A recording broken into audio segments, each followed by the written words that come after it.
ഒരു വർഷമൊക്കെ മെറ്റീരിയൽ വാങ്ങിയിട്ട് എടുത്ത് വെച്ചാൽ അതിങ്ങനെ ഇരിക്കും. ഞാൻ മെറ്റീരിയൽ ഷോപ്പിങ്ങിന് പോകുന്ന ടൈമിൽ ഇതുപോലത്തെ കട്ട് പീസസ് ഒക്കെ കണ്ടാൽ വാങ്ങി വെക്കാറുണ്ട്. അതുപോലെ ഞാൻ വാങ്ങിയിട്ടില്ല 2 കട്ട് പീസാണ് കേട്ടോ. അത് രണ്ടും കൂടി യോജിപ്പിച്ച് ഒരു ഷോർട്ട് കുർത്തി ചെയ്യാം എന്നാണ് പ്ലാന്. ഷോപ്പത്തെ വർക്കൊക്കെ ചെയ്ത് കഴിഞ്ഞപ്പോൾ വൃത്തിയിരിക്കുന്ന ടൈമിൽ ഒന്ന് ചെയ്യാൻ തോന്നിയത്. മെറ്റീരിയൽ വാങ്ങി വെച്ചപ്പോൾ തന്നെ ഞാൻ പിൻട്രസ്റ്റ് നോക്കി റെഫറൻസ് ഒക്കെ സേവ് ചെയ്ത് വെച്ചിട്ടുണ്ടായിരുന്നു. ഇതേനു റെഫറൻസ്. സ്റ്റിച്ച് ചെയ്ത് കഴിഞ്ഞാൽ എന്താവും എന്നുള്ളതിനെ കുറിച്ച് ഒരു ഐഡിയ ഇല്ല.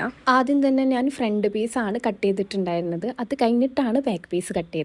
ഫ്രണ്ട് പീസ് കട്ട് ചെയ്തിട്ട് അത് ഓക്കെ അല്ലേ എന്നൊക്കെ ചെക്ക് ചെയ്തതിൻ്റെ ചേട്ടോ ബാക്കി കട്ടിങ്. ചെറിയ പ്രിന്റ് വരുന്ന മെറ്റീരിയൽ യോക്കിൻ്റെ ബോട്ടം പോർഷനിലേക്കും അതേപോലെ സ്ലീവിന് കൊടുക്കാം എന്നാണ് പ്ലാൻ ഉണ്ടായിരുന്നത്. ചെയ്ത് കഴിഞ്ഞപ്പോൾ എനിക്കത് വലിയ ഇഷ്ടമായിരുന്നില്ല. പിന്നെ മനസ്സോടൊന്ന് ഇട്ട് നോക്കിയിട്ടും ഭംഗിയില്ല എന്നുണ്ടെങ്കിൽ നമുക്ക് ആർക്കെങ്കിലും കൊടുക്കാമല്ലോ എന്നായിരുന്നു എൻ്റെ പ്ലാൻ. പക്ഷെ ഇട്ട് കഴിഞ്ഞപ്പോൾ എനിക്കത് ഭയങ്കര ഇഷ്ടമായി കേട്ടോ. പിന്നെ കോട്ടൺ ആണ് ഫുള്ളായിട്ട് മെറ്റീരിയൽ, അതുകൊണ്ട് തന്നെ നല്ല കംഫർട്ടബിൾ ആയിരുന്നു. ഡീപ്പായിട്ടുള്ളൊരു വീനെക്ക് കൊടുത്തുകൊണ്ട് തന്നെ ഞാൻ ഉള്ളിൽ ഹൈനെക്ക് വരുന്ന ഒരു ഇന്നറാണ് യൂസ് ചെയ്തിട്ടുള്ളത്. പിന്നെ ഒരു ടൈ ഒക്കെ ഫ്രണ്ടിൽ കൊടുത്തിട്ടുണ്ട്. നിങ്ങൾക്ക് എന്തെങ്കിലും അഭിപ്രായം ഉണ്ടെങ്കിൽ അത് കമൻറ്റ് ഇട്ടോളി. നെക്സ്റ്റ് ടൈം നമുക്കത് റെഡിയാക്കാമല്ലോ. അപ്പോൾ ഇന്ന് ഇത്രയേ ഉള്ളൂ.